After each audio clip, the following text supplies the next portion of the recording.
يا صباح الخير. النهاردة هنعمل مع بعض كيكة البرتقال للناس اللي بتحب تعمل الأصناف السريعة السهلة وبمكونات موجودة في كل بيت، وحلوة قوي مع كوباية الشاي في الفطار الصبح. طرية وهشة وهتعتمدوها بعد كده، وهتنسوا أي طريقة كيك كنتم متعودين عليها. ويلا بينا على المقادير.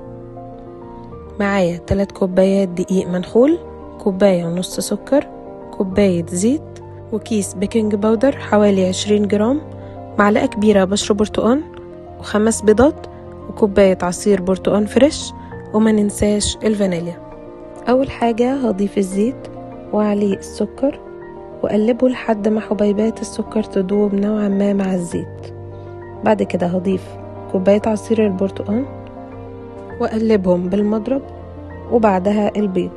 هنا في ملحوظة مهمة، أنا بكسر البيض واحدة واحدة علشان لو في بيضة فاسدة ما تبوظليش كل خليط الكيك واضطر كله أغيره، وهضربه لحد ما البيض يختفي، بس مش بزود في الضرب.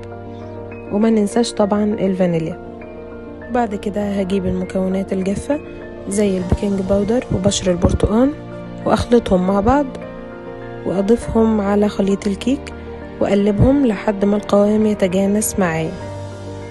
وهنا حضرت صينية مبطنة وصبيت الكيكة ونحطها في فرن على درجة حرارة 180 مسخنينه قبل كده من 30 ل 45 دقيقة، وما نفتحش عليها قبل تلت ساعة. هنا خرجت من الفرن، مش قادرة اوصف لكم قد ايه ريحتها جميلة ولونها فاتح وقوامها هش وناجح. متأكدة ان هي هتعجبكم، جربوها وقولوا لي رأيكم فيها ايه.